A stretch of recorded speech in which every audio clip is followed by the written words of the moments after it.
اعوذ باللہ من الشیطان الرجیم بسم اللہ الرحمن الرحیم وَكَأَيٍّ مِّنْ آیَةٍ فِي السَّمَاوَاتِ وَالْأَرْضِ يَمُرُّونَ عَلَيْهَا وَهُمْ عَنْهَا مُعْرِضُونَ،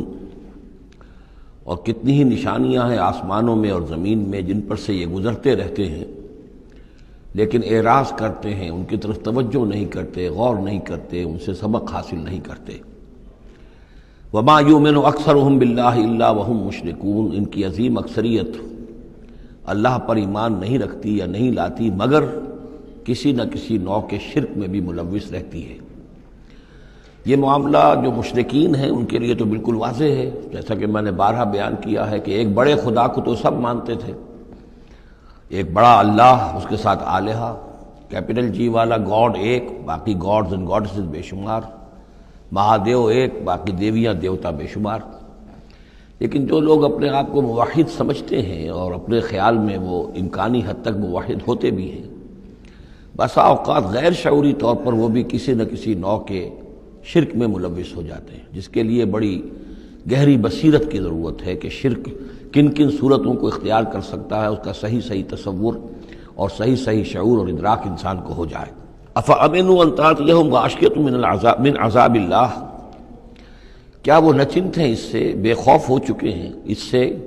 کہ آ دھمکے ان پر کوئی عذاب کی طرف سے ڈھانپ لینے والی شے، کوئی آفت عذاب کی، اللہ کے عذاب کی، او تاتیہم الساعۃ بغتۃ، اور انہیں اس کا بھی کوئی ڈر نہیں رہا ہے کہ قیامت اچانک آ پہنچے، وہم لا یشعرون، اور انہیں اس کا احساس تک نہ ہو۔ قل ھذہ سبیلی ادعو الی اللہ علی بصیرۃ انا ومن اتبعنی، کہہ دیجئے اے نبی صلی اللہ علیہ وسلم، یہ میرا راستہ ہے اور میں اللہ کی طرف بلا رہا ہوں، لیکن یہ میرا بلانا اور اس راستے کا اختیار کرنا اندھیرے میں ٹامک ٹوئیاں مارنے کے مترادف نہیں ہے۔ علی بصیرۃ انا، میں بصیرت باطنی کے ساتھ، سوجھ بوجھ کے ساتھ، سمجھ کر، کانشیسلی، شعور کے ساتھ میں اس راستے پر چل رہا ہوں اور اس راستے کی طرف بلا رہا ہوں۔ اور جہاں تک تو حضور کا معاملہ ہے وہ تو بات بالکل واضح ہے کہ پورے شعور کے ساتھ، ادراک کے ساتھ، یقین کے ساتھ، بصیرت باطنی کے ساتھ، ظاہر بات ہے کہ آپ اللہ پر ایمان بھی رکھتے تھے اور اللہ کی طرف بلا بھی رہے تھے۔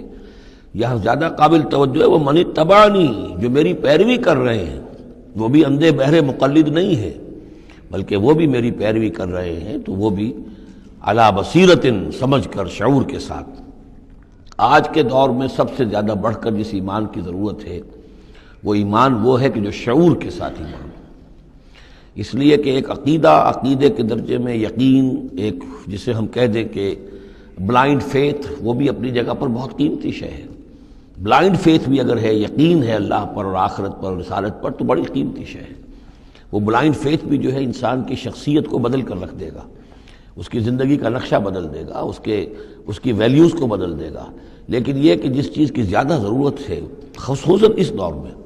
اور کسی انقلابی دعوت کے لیے جو نظام کو بدلنا چاہے، صرف افراد کو نہ بدلنا چاہیں، نظام کو بدلنا چاہیں،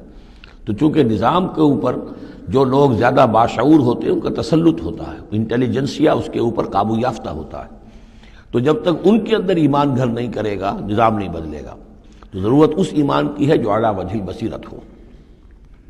وسبحان اللہ وما انا من المشرکین، اور اللہ پاک ہے اور میں ہرگز شرک کرنے والوں میں سے نہیں ہوں۔ وما ارسلنا من قبلک الا رجالا نوحی الیہم من اہل القری، اور اے نبی صلی اللہ علیہ وسلم، ہم نہیں بھیجا ہم نے آپ سے پہلے مگر یہ کہ مردوں کو ہم بھیجتے رہے جن کی طرف ہماری وحی آتی تھی۔ بستیوں والوں میں سے جو بھی رسول بھیجے، نبی بھیجے، وہ سب مرد ہی تھے، انسان تھے۔ افلم یسیروا فی الارض، تو کیا یہ لوگ زمین میں گھومتے پھرتے نہیں ہیں؟ فینظروا کیف کان عاقبۃ الذین من قبلہم، کہ پھر وہ دیکھتے، غور کرتے، عبرت پکڑتے کہ کیا انجام ہوا ان کا جو ان سے پہلے تھے۔ اشارہ انہی اقوام کی طرف ہے۔ وَلَدَارُ الْآخِرَةُ خَيْرٌ لِلَّذِينَ اتَّقَوْا فَلَا تَعْقِلُونَ، اور یقیناً آخرت کا گھر تو بہتر ہے انہی لوگوں کے لیے جو تقویٰ کی روش اختیار کریں، تو کیا تم عقل سے کام نہیں لیتے؟ حتی اذا استیأس الرسل وظنوا انہم قد کذبوا جاءہم نصرنا، یہ آیت بھی مشکلات القرآن میں سے ہے، اس کی بہت سی آراء ہیں، لیکن جو توجیہ میرے نزدیک صحیح ہے وہ میں آپ کے سامنے رکھ رہا ہوں۔ حتی اذا استیأس الرسل، یہاں تک کہ جب رسول مایوس ہو جاتے ہیں۔ مایوس کس بات سے ہو جاتے ہیں؟ کہ اب یہ لوگ ایمان لانے والے نہیں ہیں، جن کے دلوں میں کچھ نہ کچھ فطرت سلیمہ موجود تھی، ابھی ان کی فطرت بالکل بگڑی نہیں تھے، وہ ایمان لا چکے ہیں۔ یعنی اب جو ہم نے بلو چکے ہیں اس کو، اس چاٹی میں سے اب مکھن نکل چکا ہے، اب آگے کوئی اور مکھن نکلنے والا نہیں۔